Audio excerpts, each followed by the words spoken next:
नमस्कार साथियों। आज एक बहुत ही महत्वपूर्ण टॉपिक, ऐसा टॉपिक जिस पर सभी लोग लगातार बात करना चाहते हैं, ऐसा टॉपिक जो उत्तराखंड के बेरोजगार युवा नर्सेज के लिए बहुत ही इम्पोर्टेंट है, उस पर मैं आज बात करने वाला हूं। आज का हमारा टॉपिक है मेडिकल कॉलेज के 1400 पद।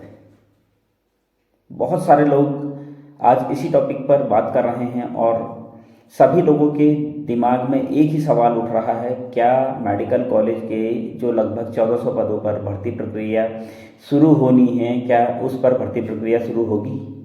क्या मेडिकल कॉलेज के 1400 पदों पर भर्ती प्रक्रिया शुरू होकर क्या विज्ञप्ति जारी होगी? क्या इस पर हम लोगों को नियुक्ति मिलेगी? तो ये बहुत बड़ा सवाल बेरोजगार नर्सेज के मन में है और सवाल जायज़ भी है।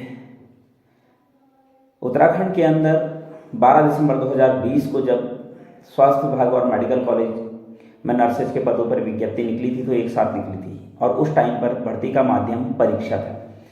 अब आप सोचिए, उस टाइम पर भर्ती का माध्यम परीक्षा था, परीक्षा होनी थी और दोनों विभागों में एक साथ नर्सेज के पद भरे जा रहे थे और कोविड काल था उस समय। इस चीज़ को हमको ध्यान देना होगा कि कोरोना के समय पर यह भर्ती प्रक्रिया शुरू हुई थी और उस समय एग्ज़ाम कंडक्ट कराना कितना मुश्किल काम था, सेंटर बनाने और फिर उस समय एग्ज़ाम कराते, ये बहुत ही मुश्किल एक काम था जिसका कि उत्तराखंड के समस्त बेरोजगार नर्सेज ने विरोध किया।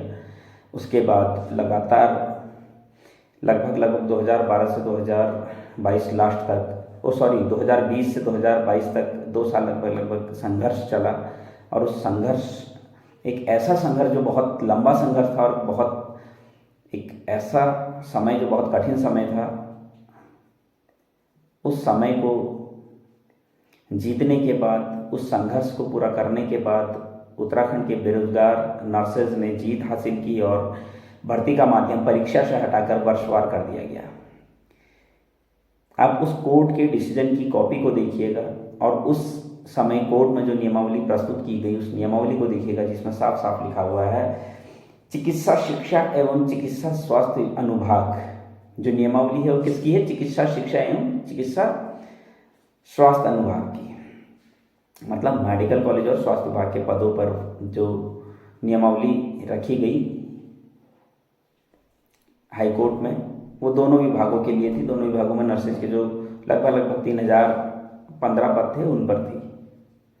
अब समस्या क्या है? समस्या ये है कि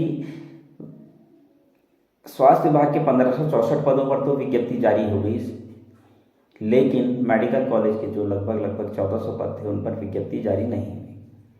ये बहुत बड़ा सवाल है। तो लगातार पूरे उत्तराखंड से मुझे लगातार मैसेजेस आ रहे हैं, कॉल्स आ रही हैं कि मेडिकल कॉलेज के पदों पर क्या भर्ती प्रक्रिया शुरू होगी, क्या विज्ञप्ति जारी होगी। क्योंकि बीच में एक और बयान वित्त विभाग का आया था कि इसमें फाइल वापस कर दी गई है और इसमें कहीं ना कहीं क्या होगा, एग्जाम होगा। तो साथियों, ये बहुत टेंशन वाला एक बेरोजगार नर्सेज के लिए, उत्तराखंड के बेरोजगार नर्सेज के लिए एक बहुत ही टेंशन भरा समय था, एक बहुत ही चिंताजनक एक ऐसी खबर, एक ऐसा समय कि उनको एक बहुत बुरा झटका इससे लगा, इस न्यूज़ से लगा। लेकिन हमको थोड़ी सी, अगर हम थोड़ा बैक जाएं और थोड़ा चीज़ों को देखें। देखिए, एक तो हम क्या करते हैं, बहुत जल्द रिएक्ट कर जाते हैं। चीज़ों को पहले समझना है, उसके बाद रिएक्ट करना है। बिना वजह के रिएक्ट नहीं करना है। चीज़ें बिल्कुल अच्छे से आप देखिए, पॉइंट टू पॉइंट चीज़ों को समझिए। जब सरकार बार बार स्टेटमेंट दे रही है, वित्त विभाग की स्टेटमेंट नहीं, माननीय धन सिंह रावत जी जो कि स्वास्थ्य मंत्री हैं, वो लगातार ये स्टेटमेंट दे रहे हैं कि मेडिकल कॉलेज के लगभग 1400 पदों पर भी वर्षवार नियुक्ति दी जाएगी, वर्षवार भर्ती प्रक्रिया की जाएगी। और दूसरा, हाईकोर्ट का डिसीजन भी है वन टाइम सेटलमेंट के तहत 2022-23 के लिए। अब ऐसे समय में जब हमारे पास हाईकोर्ट के डिसीजन की कॉपी है और वित्त मंत्री और स्वास्थ्य मंत्री जी लगातार बयान दे रहे हैं कि वर्षवार नियुक्ति ही देंगे, तो ऐसे समय में अचानक से वित्त विभाग का एक स्टेटमेंट जो कि कहीं ना कहीं सभी के लिए बिल्कुल एक ऐसा स्टेटमेंट था जो सरप्राइजिंग स्टेटमेंट जिसको कहते हैं, जिससे कि सभी लोगों की नींदें उड़ गई। मैं आपको कुछ चीज़ें बताना चाहता हूँ कि वन टाइम सेटलमेंट के तहत स्वास्थ्य विभाग के 1564 पदों पर भी वर्षवार नियुक्ति होगी और मेडिकल कॉलेज के जो लगभग 1400 पदों पर नर्सेज की विज्ञप्ति निकलेगी उस पर भी वर्षवार ही चयन होगा। ये माननीय उच्च न्यायालय का आदेश है और इस आदेश को टाला नहीं जा सकता है। तो जो लोग बोल रहे हैं कि भर्ती जो मेडिकल कॉलेज के 1400 पद हैं उन पर भर्ती प्रक्रिया कैसे होगी, तो उनके लिए मैं क्लियर आप लोगों को बता देना चाहता हूँ कि मेडिकल कॉलेज के लगभग जो 1400 पद हैं उन पर वर्षवार नियुक्ति होगी और वर्षवार नियुक्ति का ये रास्ता कोई भी नहीं रोक सकता है। हो सकता है वित्त विभाग की ये स्टेटमेंट अनजाने में हो, लेकिन जब हाईकोर्ट के डिसीजन की कॉपी वहाँ रखी जाएगी तो उनको हाईकोर्ट के डिसीजन को मानना होगा। हाईकोर्ट कोई मामूली तो नहीं है, हमारे राज्य का सर्वोच्च न्यायालय है और उस न्यायालय का जो आदेश है उस आदेश का पालन अधिकारियों को करना होगा। और मेडिकल कॉलेज के लगभग 1400 पदों पर वर्षवार नियुक्ति ही सबको मिलेगी। अब सवाल खड़ा होता है, क्या बहुत सारे लोग कह रहे हैं क्या हम हाई कोर्ट में केस कर सकते हैं मेडिकल कॉलेज के पदों के लिए? तो मैं आप लोगों को बिल्कुल क्लियर बता देता हूँ, मेडिकल कॉलेज के पदों को निकलवाने के लिए कोई भी शख्स हाई कोर्ट में पिटिशन फाइल नहीं कर सकता है। हाई कोर्ट में केस डलेगा ही नहीं। अगर कोई डाल रहा है तो उससे कहिए कि केस की पूरी डिटेल दे, कौन सा वकील है वकील का नंबर दे। मतलब ऐसे ही कोई झूठ अगर आपसे कह के झूठ बोल के अगर आपसे पैसा ले रहा है तो उसको पैसा ना दें, क्योंकि हाई कोर्ट में भी केस नहीं डल सकता है। पहले तो हाई कोर्ट में छुट्टियां पड़ी हुई हैं और वैसे भी अगर छुट्टियां नहीं भी होती तो हाई कोर्ट में केस नहीं हो सकता है मेडिकल कॉलेज के 1400 पदों को लेकर। अगर कोई केस डाल रहा है तो वकील का नंबर दे, वकील का नाम दे और कम से कम 200 लोगों को पार्टी बनाए, जो पैसा दे रहा है वो पार्टी बन जाए। लेकिन ऐसा कुछ होगा नहीं, क्योंकि आप मेडिकल कॉलेज में लगभग 1400 पदों पर भर्ती प्रक्रिया निकलवाने के लिए कोर्ट की शरण में नहीं जा सकते, माननीय उच्च न्यायालय की शरण में नहीं जा सकते। सरकार के विवेक पर निर्भर करता है कि वो कब इस विज्ञप्ति को जारी करे। मैं फिर से इस चीज़ को रिपीट कर रहा हूँ, सरकार के विवेक पर निर्भर करता है कि कब वो इस विज्ञप्ति को जारी करे। अगर आप कोर्ट चले जाते हैं, एक समय के लिए आप मान लीजिए आप कोर्ट चले जाते हैं, कोर्ट पहले तो प्रेशराइज नहीं कर सकती है गवर्नमेंट को कि आप भर्ती निकालिए, क्योंकि वो गवर्नमेंट की इच्छा है और गवर्नमेंट कुछ भी वहाँ पर एक्सक्यूज़ दे सकती है।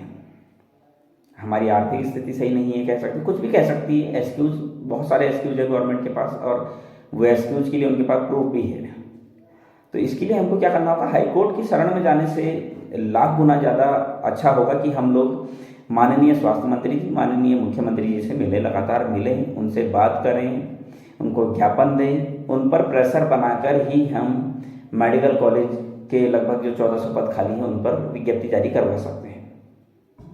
इसके लिए हमें लगातार हमारे जो स्वास्थ्य मंत्री हैं माननीय डॉक्टर धन सिंह रावत जी, उनसे मिलना होगा। देहरादून में जितने लोग हैं वो लगातार मिलिए, ज्ञापन दीजिए, और बाहर और जिलों के भी जितने लोग हैं वो भी सभी लोग जैसे भी हो सकता है डॉक्टर धन सिंह रावत जी तक ज्ञापन पहुंचाइए, चाहे अपने विधायक के थ्रू पहुंचवाइए, कैसे भी पहुंचवाइए। अभी हमारा मकसद सिर्फ और सिर्फ मेडिकल कॉलेज के लगभग 1400 पदों पर भर्ती प्रक्रिया शुरू करवाने का होना चाहिए। बहुत सारे लोग बोल रहे थे कि मेडिकल कॉलेज का जीओ नहीं आया, तो शायद आप लोगों ने देखा नहीं, हाईकोर्ट में जब 24 अक्टूबर 2022 को जो डिसीजन आया था उसमें मेडिकल कॉलेज और स्वास्थ्य विभाग की नियमावली एक साथ बनाकर वहाँ पिटीशन के साथ सबमिट की गई थी गवर्नमेंट द्वारा, सरकार द्वारा। तो अलग से इसका जीओ नहीं है, अलग से नियमावली नहीं है। स्वास्थ्य विभाग की और मेडिकल कॉलेज की एक ही नियमावली है वर्षवार नियुक्ति की, और वो बन चुकी है 25 अगस्त 2022 को 4:45 या 44 मिनट और कुछ सेकंड में। तो इस चीज़ को आप क्लियरली समझिए कि कोर्ट जाने से कुछ नहीं होगा। अगर कोई कोर्ट जाने की बात कर रहा है तो आपको सिर्फ और सिर्फ क्या कर रहा है, गुमराह कर रहा है। कोर्ट के नाम पर अगर कोई पैसा मांगता है तो उसको पैसा ना दे, कोर्ट कोई नहीं जा रहा है। सिर्फ और सिर्फ गुमराह करने की एक राजनीति है। ये मामला अगर सुलझेगा तो सिर्फ और सिर्फ डॉक्टर धन सिंह रावत जी से मिलने से सुलझेगा, उनको मिलने से सुलझेगा, मुख्यमंत्री जी को मिलने से सुलझेगा, और अदरवाइज ये मामला नहीं सुलझेगा। और मुझे पूरा विश्वास है अगर हम लगातार उनसे मिलें, उन पर दबाव बनाएं तो ये भर्ती प्रक्रिया बहुत जल्द शुरू हो जाएगी। हमको तो ये कोशिश करनी चाहिए कि मेडिकल कॉलेज के पदों पर जल्द से जल्द विज्ञप्ति निकले और स्वास्थ्य विभाग के पदों के साथ ही यहाँ पर भी जो है इस पर भी ज्वाइनिंग मिले, आगे पीछे ना मिले। इससे क्या होगा, जो हमारे कुछ साथी छूट रहे हैं जिनका मनोबल लगभग टूट चुका है, तो कहीं ना कहीं क्या होगा, उनका मनोबल तो बढ़ेगा। और कहीं ना कहीं उन्होंने इतना संघर्ष किया है, इतने आंदोलनों में वो तत्पर रहे, बिल्कुल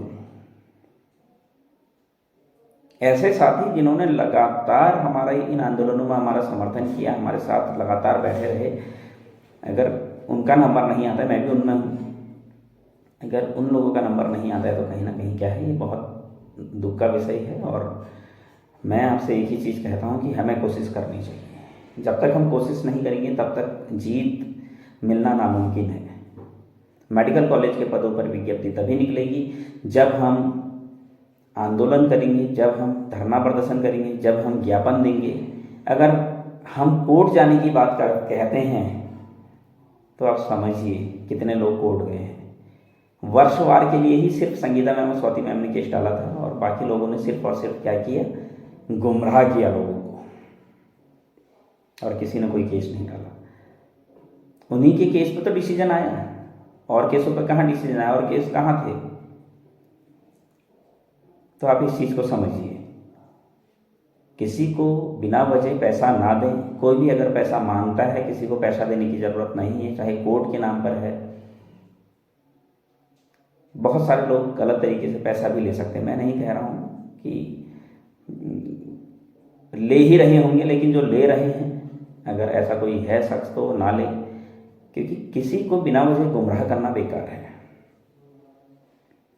जब हमें पता है वर्षवार नियुक्ति का रास्ता कोर्ट से नहीं मंत्री जी के हाथ में है और स्वास्थ्य मंत्री जी के हाथ में है, उन्हीं के कहने पर ये विज्ञप्ति जारी हो सकती है। अगर वो प्रशासन को कड़े शब्दों में कह दें कि 1 हफ्ते के अंदर इसमें विज्ञप्ति निकलनी चाहिए, तो प्रशासन इतना मंत्री जी के इतने खिलाफ नहीं होगा कि वो विज्ञप्ति जारी नहीं करेगा। मंत्री जी एक बार कह देंगे तो तुरंत विज्ञप्ति जारी हो जाएगी, इसका मुझे पूरा विश्वास है। आपसे अभी भी सिर्फ और सिर्फ एक निवेदन कर रहा हूँ, ये मत सोचिए कि मेरे साथ 10 लोग नहीं हैं या फिर मैं नहीं जानता हूँ। मंत्री जी सबसे मिलते हैं। स्वास्थ्य मंत्री जी का नेचर मैं भी अच्छे से जानता हूँ, वो किसी को मना नहीं करते हैं मिलने के लिए, और उनको जाकर हमें मिलना चाहिए। चाहे 2 ही लोग हैं, जाइए तो सही। और जहाँ पर भी हैं, जो भी हैं, अपने अपने विधायकों को ज्ञापन दीजिए प्लीज़। मैं रिक्वेस्ट कर रहा हूँ, मेडिकल कॉलेज के 1400 पदों पर जल्द से जल्द भर्ती प्रक्रिया शुरू करवाने के लिए, जल्द से जल्द विज्ञप्ति निकलवाने के लिए आप सभी लोग अपने अपने विधायकों को, अपने अपने प्रतिनिधि मंडलों, अपने अपने प्रतिनिधियों को, अपने अपने क्षेत्र के डीएम, एसडीएम, सिटी मजिस्ट्रेट, जितने भी वहाँ पर अधिकारी हैं या मंत्री हैं या विधायक हैं, उन सबको ज्ञापन दीजिए। पूरे प्रदेश में उत्तरकाशी की एक लड़की जो अकेले गई और विधायक जी को जिन्होंने ज्ञापन दिया, एक ही लड़की है अभी तक, और मुझे नहीं लगता किसी भी जिले में ज्ञापन दिया गया। उन्होंने मुझे ज्ञापन की कॉपी भेजी भी थी, और मुझे बड़ा अच्छा भी लगा कि उन्हें किसी की ज़रूरत नहीं है, क्योंकि उनका विज़न क्लियर है कि मुझे नौकरी करनी है, गवर्नमेंट जॉब चाहिए, तो वो अकेले गए। तो उनसे हमें सीखना चाहिए, और हमें अपने अपने प्रतिनिधियों से मिलना चाहिए, उनको ज्ञापन देना चाहिए। आप सादे पेपर पर भी दे सकते हैं, बाकी जिस चीज़ को लेटर हेड की ज़रूरत हो मेरे से संपर्क कर सकते हैं, लेटर हेड पर भी दे सकते हैं, जैसे चाहे आप ज्ञापन दे सकते हैं। और हमें ज्ञापन देना चाहिए, तब तक देने चाहिए जब तक कि मेडिकल कॉलेज के लगभग 24 पदों पर विज्ञप्ति जारी ना हो जाए। उम्मीद करूँगा आप सभी लोग कल से ही शुरू हो जाएंगे, और अपने अपने क्षेत्र के जितने भी प्रतिनिधि हैं, चाहे वो आपके विधायक हैं, चाहे आपके यहाँ के सांसद हैं, चाहे आपके यहाँ के कोई मंत्री हैं, या आपके यहाँ पर जिला पंचायत हैं, या डीएम, एसडीएम, सिटी मजिस्ट्रेट, कोई भी हैं, आप उनको ज्ञापन दीजिए। हमें अगर इस विज्ञप्ति को जल्द से जल्द निकलवाना है तो बिना मेहनत किए विज्ञप्ति नहीं निकलेगी। धन्यवाद।